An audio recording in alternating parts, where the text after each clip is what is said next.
Muita gente até acha que tem depressão, mas não quer nem ir ao médico porque não quer receber esse diagnóstico, porque não quer tratar, porque tem preconceitos. E isso não ajuda ninguém.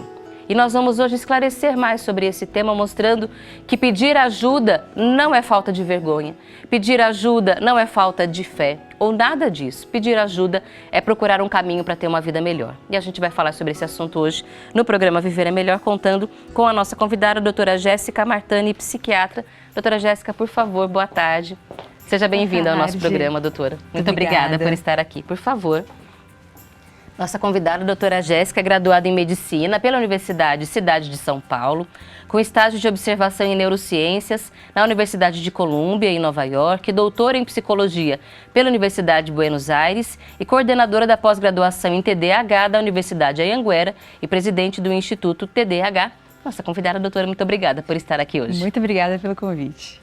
Falar sobre depressão exige de nós muitos cuidados, porque é uma doença complexa, cheia de preconceitos, é uma doença multifatorial, é muito difícil que a gente fale, a pessoa tem depressão por causa disso. São vários cuidados que a gente tem que ter. Mas a gente vai se deter hoje em um dos grandes desafios, que é aceitar a depressão e tratá-la. Então, a gente vai partir desse ponto. Então, amigo telespectador, a gente não vai hoje ficar explicando o que é a depressão em si, as características, as fases. O objetivo é falar de tratamento, por que precisa tratar. E aí, doutora, um ponto importante é diferenciar a tristeza da depressão. A gente vive num mundo que tem desafios, muitos, e ficar triste é algo que é inevitável. Quem vive nesse mundo, em algum momento, está triste por alguma coisa. Como é que a gente diferencia? Olha, você tocou num ponto muito importante. O mundo de hoje é um mundo ansiogênico. Então, nós somos o país mais ansioso do mundo. Nós somos em 5º lugar de depressão e 2º lugar de burnout. É muita comparação, é rede social, é crise econômica, é crise de tudo quanto é jeito. Então, a gente fica triste mesmo, né? Agora, qual é a diferença de uma tristeza normal e uma tristeza da depressão? Gente, a tristeza, ela vem e ela vem devido a um gatilho, então ela tem um porquê e a nossa reação a esse gatilho deve ter uma intensidade proporcional e uma duração proporcional. Agora, quando a gente está triste, não sabe do que, não sabe da onde... Não passa. Não passa. Eu costumo falar que a depressão é quando a gente não se reconhece mais. Então, por exemplo, Camila, nossa, uma coisa que eu amava fazer, eu amava brincar com os meus filhos, de repente, nossa, parece que nada tem graça. Eu amava trabalhar, nossa, nada tem graça. Até a festa que eu gostava de ir, nossa, não tem graça mais. Isso, deixa de ir. Deixa de ir. Então, a gente começa a ter alterações de sono, alterações alimentares. Mas eu vejo que o mais importante de todos é a perda dos prazeres de situações as quais a gente amava. Isso é um grande sinal. Então, a gente começa a ter desânimo, a gente começa a ficar diferente. Então, quando isso acontece, e gente, não é para esperar muito. Sabe qual que é a média que o brasileiro vai atrás para buscar ajuda no Brasil? Entre começar a ter depressão e buscar ajuda. Chegar... A média é de 3 anos. E, gente, por toda a ciência, por todas as teorias, se você não estiver bem por 3 semanas, isso já é um período importante e já vale a pena a gente buscar ajuda, tá? Então, a tristeza que vem do nada, uma duração desproporcional, é uma tristeza que a gente não sabe do que, a gente não sabe da onde, alteração de sono, alteração de alimentar também, tudo isso pode aí corroborar todos os sintomas de uma depressão. E é interessante porque talvez em 3 semanas a pessoa não esteja ainda em depressão, mas ela está num momento de sofrimento. No entanto, depois de 3 anos, provavelmente ela vai estar bem pior do que esteve, porque não quer dizer que é uma regra, mas assim, a vida continua trazendo suas complicações. Até muitas vezes a pessoa fala assim, não, mas eu sei porque eu tô triste. É por causa disso. Então, a gente até encontra motivos para tentar justificar a situação. Sim. Só que o impacto começa a ficar desproporcional e parece que a gente não sai daquilo. A pessoa, quando fica todo esse tempo sem procurar ajuda, o risco de se tornar uma depressão mais grave, com mais dificuldade de sair dessa condição, É tudo maior? Sim. É uma doença traiçoeira. Ela vem devagarzinho, devagarzinho. A gente acha que é só uma fase, a gente acha que é só porque é assim mesmo. Eu vou pegar umas férias, eu vou para minha religião. E a gente vai colocando todos esses fatores que ajudam e é interessante tudo, mas a gente vai meio que escondendo. Então, é uma doença que ela é traiçoeira. E quando a gente vê, a gente já está muito mal. Então, a gente vai, é uma fase, é assim mesmo. Às vezes até a gente fala, nossa, eu acho que eu que estou sendo fraco, eu que estou com frescura. E aí, a doença ela vai aumentando, aumentando, aumentando, a um ponto que a gente começa a ir mal no trabalho, a ir mal nos relacionamentos interpessoais. Então, é uma bola de neve. E como toda doença, se a gente não busca ajuda, ela começa a ficar mais grave, ela começa a ter mais dificuldade para a gente tratar e para a gente sair dessa. E um desafio a mais, assim, uma característica, é porque há uma resistência e um preconceito, muitas vezes, uma dificuldade de aceitar, interna e externa. Muitas vezes a pessoa fica nesse pensamento, não é assim, não, eu vou resistir, eu vou dar conta, ou eu não tenho depressão, ou eu não sou assim. Ou quando a pessoa começa a aceitar, as pessoas ao redor é que vêm trazer algum tipo de dificuldade, porque muitas vezes quando um pai e uma mãe se veem diante de um possível quadro diagnóstico de um filho com depressão, por exemplo, a gente pensa, mas o que eu fiz de errado? Não, mas o que as pessoas vão pensar? Mas meu filho vai tomar remédio? Então, a gente sofre tanto, todo mundo sofre de todas as formas. É importante a gente combater esse tipo de preconceito, porque não aceitar um diagnóstico não vai fazer a doença desaparecer da vida de ninguém. Gente, a verdade, e eu gosto de falar isso para meus pacientes, não é sua culpa. Não é sua culpa, não é culpa da mãe, não é culpa do marido. Então, assim, é uma doença que nós já temos vários estudos científicos que são, sim, alterações dos nossos neurotransmissores cerebrais. Serotonina, dopamina, glutamato. Então, é uma alteração desses neurotransmissores cerebrais que faz com que a gente não sinta as coisas. Então, não sente prazer, ou sente muita tristeza, qualquer coisinha já está nervosa, qualquer coisinha já está chorando. Então, isso fica tudo desproporcional. Então, nós temos, sim, questões genéticas, então a gente fala muito sobre isso. Então, é uma doença que a gente precisa ter uma genética para isso, tá? E, claro, o meio ambiente também, ele ajuda. Então, a gente está num meio ambiente de muitos... que a pessoa ela não se cuida, ela não faz um exercício, ela não tem a sua diversão. Isso favorece. É como se fosse a forminha certinha para aquilo se tornar um adoecimento. Mas sim, nós temos questões neuroquímicas cerebrais. Por isso que não adianta, eu vou pensar positivo, Tem paciente para mim que fala, doutora, nossa, eu fiquei ouvindo mantras e tal, e fazendo de tudo, e parece que não vai. Eu falei, sim. Porque você não está conseguindo se conectar, você não tem matéria-prima para sentir essas coisas boas, esses pensamentos positivos. Então, outro paciente, doutora, eu fui para a praia, fui para as Ilhas Maldivas e eu estava mal, eu estava péssimo. Então, por isso que eu falo, gente, não é culpa de vocês. É uma questão muito neuroquímica, por isso que precisa tratar. E é um tratamento que a gente percebe que ele precisa ser, assim como os fatores que levam à depressão podem ser múltiplos, a gente precisa também de múltiplas estratégias para cuidar. Porque todos os recursos serão necessários. Precisa cuidar do corpo, é um corpo que também está adoecido. Precisa cuidar da saúde mental. Precisa rever hábitos, assim como os hábitos podem ajudar a adoecer, os hábitos também poderiam ajudar a melhorar, será? Exato. Então a gente conversa sobre isso já. Precisa ter esse cuidado espiritual e isso é independente da tradição religiosa, mesmo quem não tem religião, porque muitas vezes todo o sentido de espiritualidade está nas pessoas e também é uma base. Agora, com certeza. Quando uma pessoa chega no consultório, a ideia de falar de tratamento de depressão é tomar remédio. Tá certo esse pensamento, doutora? Vamos lá. Quando a gente fala de depressões mais leves, muitas vezes não há necessidade. Por isso que eu falo, busque ajuda o quanto antes. O médico, ele vai saber direcionar você. A atividade física, por exemplo, ela é um ótimo remédio. Atividade física, bons pensamentos, lugares positivos. Você falou sobre religião, é maravilhoso, é curativo e é muito interessante, sim.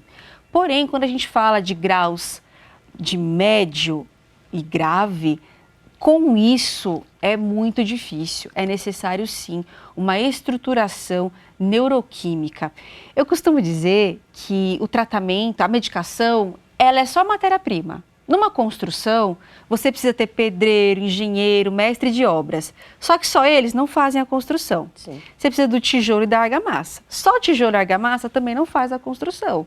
Então, a medicação ela é isso, ela é matéria-prima para que você consiga voltar a ter os... Reagir. A reagir, a ter os sentimentos, as sensações. Porque o corpo não está acompanhando. O corpo precisa acompanhar também essa disposição de melhora. Exato. A depressão, ela também é física, digamos Ela é assim. física, ela é física. Ela tem questões hormonais, ela tem questões de eixo cérebro-intestino, ela tem questões anti-inflamatórias. Então, ela é uma doença, é por isso que é cuidado pelo médico. Não é cuidado por outro profissional. Pelo médico, é pelo psicólogo. Ela é uma doença e a gente tem muita base científica para isso.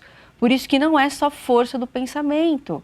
Quando a gente fala isso, a gente acaba se colocando um peso no sofrimento, o sofrimento já não está fácil. E quando a gente coloca ainda esse peso, a culpa é minha, eu aqui não estou conseguindo. E não é questão disso, porque a pessoa, ela sabe. Ela sabe que ela tem que acordar, que ela tem que fazer exercício, que ela tem que, ela tem que ser feliz, ela tem que se alimentar. Ela sabe.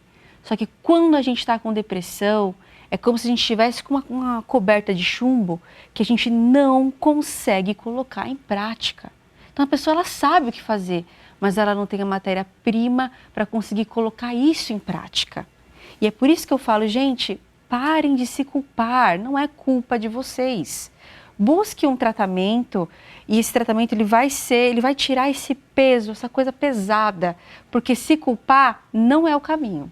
E aí é interessante porque a gente percebe que esse medo da medicação, ele muitas vezes é falta de informação. Conversar com o médico, vai falar a dependência, o médico vai poder esclarecer. O risco é o uso desses medicamentos sem orientação, sem seguir a dose que o médico manda. Agora, doutor, um ponto interessante, a senhora falou do psicólogo, porque o remédio, ele vai dar esse sustento para o corpo reagir.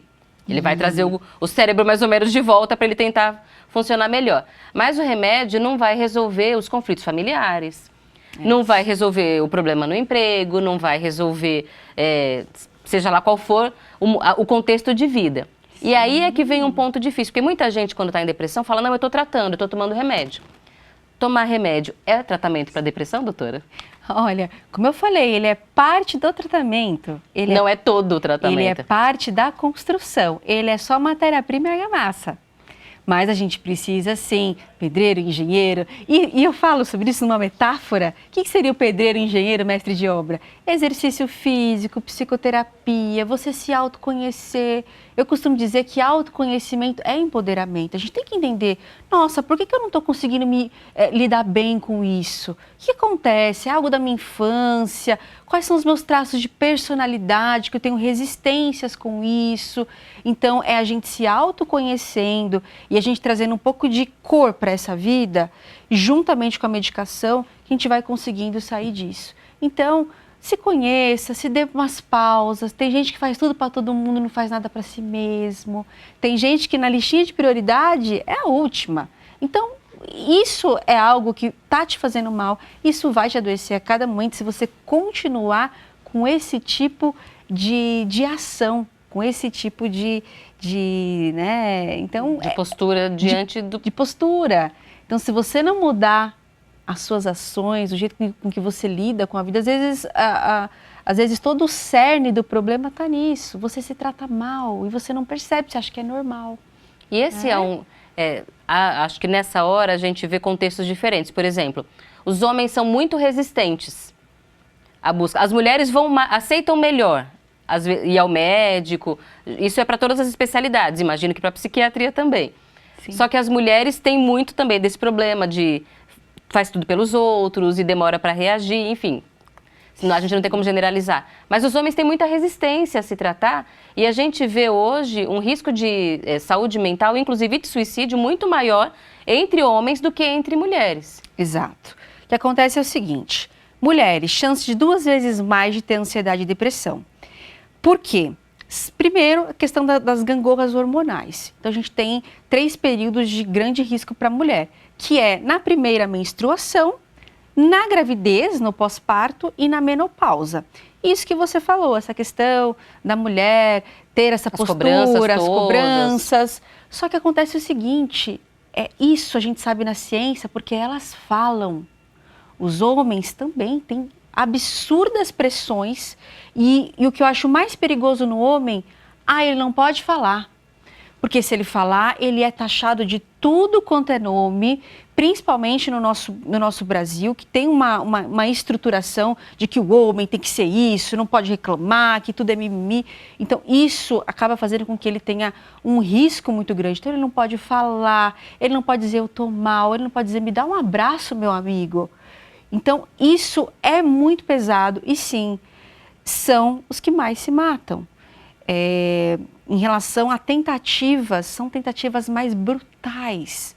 Então, homens, falem, chorem, abracem. Vamos parar com essa sociedade que acaba deixando os homens... não sofre aí porque sofrer é legal, mas sofre quieto. Você não pode sofrer, mas desde que ninguém saiba. Desde que ninguém saiba, não busque ajuda. E que não abale a sua vida. Você não... E aí o que vai? Vai para bebida, vai para álcool e drogas. Então, precisamos cuidar dos nossos homens, precisamos cuidar das nossas mulheres. Precisa cuidar de todo mundo. Esse é o grande ponto. E cada um vai ter características diferentes, históricos diferentes. O ponto não adianta a gente fingir que não está acontecendo. E esse tratamento, doutora, ele não vai ser imediato. Não é igual um antibiótico, toma remédio por 15 dias e está resolvida a infecção. Quando a gente pensa em tratamento de depressão, a gente pensa em quanto tempo? Vamos lá. Existem protocolos médicos. Nada do que a gente faz, nós médicos, é da nossa cabeça. Que os pacientes falem, nossa, mas é tudo isso? Tudo é pautado em muita ciência. Quando a gente fala de depressão, a gente sabe que tem alteração, principalmente dos nossos neurotransmissores cerebrais. Serotonina, dopamina e outros neurotransmissores também envolvidos, fora outras questões mais complexas. A medicação, o que ela vai fazer? Ela vai ajudar o cérebro a produzir esse neurotransmissor, tá? Então a gente vai ter aqui um neurônio e do outro lado a gente vai ter outro. Vamos tentar fazer uma figura assim, tá? Um neurônio ele vai ter que produzir e aí vai ter uma substância, que é a serotonina, o outro neurônio ele vai precisar o quê? Receber. Com o tempo, a gente vai abrir, como se fosse abrir canaizinhos para que a gente consiga fazer essa conexão, tá? Então, o que acontece? Para quem nunca tratou depressão, a gente precisa tratar 1 ano a partir do momento em que melhorou. Porque 1 ano é o tempo que, pela ciência, a gente vai, pelo menos aí, ter uma noção de que o cérebro vai ter conseguido tanto produzir um neurotransmissor, quanto aquele outro neurônio, ele vai abrir aquela portinha e vai fixar essa portinha, tá? Que é o que a gente chama de neuroplasticidade, tá? Que é essas conexões, tá? Inclusive, quando a gente faz terapia, a gente também tem novas conexões cerebrais, que conexões da gente, olha, eu tenho essa saída, olha, eu não vou agir assim. E na medicação, a gente também tem essas conexões, tá? Então, 1 ano a partir da melhora. E aí que eu falo, doença traiçoeira. Porque ela é doença tanto no início, que a gente acha que é besteira, a gente acha que é fase, e ela é traiçoeira durante. Porque pela lógica, nossa, eu melhorei. Se eu melhorei, o que eu vou fazer? Vou parar, né? Não é para parar. Quando a pessoa melhorou, aí é que a gente designa o start do início do tratamento. Então, 1 ano a partir da melhora. Quando a pessoa tratou direitinho por 1 ano, foi tudo bem e teve novamente, que é possível. Não é porque a gente tem gripe uma vez, você não vai ter nunca mais. Sim. Essa pessoa, ela tem uma predisposição genética, isso pode acontecer novamente. Quando acontece pela 2ª vez, a gente precisa tratar por 2 anos a partir da melhora. Se a pessoa melhorou, doutora, tratei por 2 anos direitinho, bonitinho, dose certa, no tempo certo, e teve de novo, aí a gente começa a perceber que é uma alteração genética, neuroquímica e cerebral. E nesses casos, na 3ª vez, a gente trata por tempo indeterminado, tá? Claro, o tratamento varia de pessoa para pessoa, ele é personalizado. Muitas pessoas a gente já percebe essa depressão, uma depressão que vem desde a adolescência. É uma distimia, que aí as pessoas demoram em torno de 10 anos para buscar ajuda, porque acha que faz parte da personalidade. Então, quando a gente percebe que são depressões que iniciaram mais cedo, a gente também já vai sentindo que pode ser que necessite de tempos maiores, mais prolongados aí de tratamento, tá? E quando a gente fala de tratamento ao longo da vida, às vezes a pessoa fez o tratamento certinho, pelo tempo, realmente melhorou, a condição de vida está melhor. A gente considera que ela está de alta, livre, ou ela tem que fazer algum tipo de acompanhamento durante a vida? Vamos lá. Pessoa que já teve uma depressão, a gente vai tratar ela durante esse 1 ano com medicações, mas não é só isso. Em paralelo, vão estar os trabalhadores da obra. Então, a gente vai organizar essa questão da medicação e, ao longo disso, psicoterapia, exercícios físicos, autocuidado. Então, quando a gente faz esse tratamento, a gente tenta fazer com que haja uma mudança do estilo de vida dessa pessoa. E aí, sim, a gente deixa ela... Depois a gente dá a alta da medicação, mas a gente sempre fala, olha, cuidado. Você percebe que quando você está em certos ambientes, você acaba se doando muito, isso pode fazer mal para você. Então, esses cuidados de estilo de vida é para sempre. Acho que esse é um ponto importante, porque às vezes as pessoas falam, tô bem, e param todas as coisas, inclusive a mudança de estilo de vida. Mas essa é a base para tentar não adoecer de novo. Exato. Uma boa alimentação. Gente, exercício físico. Se você é ansioso, se você tem depressão, faça exercício físico, é maravilhoso. Ele realmente ele é um ótimo protetor. A questão das religiões, isso é maravilhoso, é protetor. Tem religiões que a pessoa chega, a gente pergunta na nossa anamnese com o paciente, qual a sua religião? Se tem religião, a gente já fica aliviado, porque as religiões protegem de um suicídio, por exemplo, por questões aí de dogmas, por questões, né, da própria estruturação da religião. Então, e é claro, busque o que é legal para você. Que faz sentido para cada pessoa. Claro, contato com a natureza, não fica se isolando, converse com as pessoas, fala, eu não estou bem, vamos chorar. Você tem amigo de verdade, você chora. Às vezes você pode discutir, também é importante, mas não fique empreendendo tudo, porque tudo que a gente prende, tudo que a gente não liberta, vem em forma de sintoma. Todos os conflitos mal resolvidos. E aí a gente vê que não tratar não interessa a ninguém.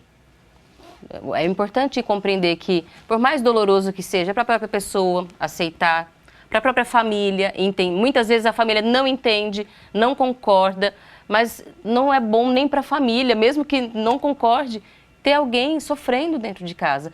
E nós precisamos acolher as pessoas que sofrem, não julgar mais. Elas já se sentem péssimas. A gente não precisa fazer mais nada para isso.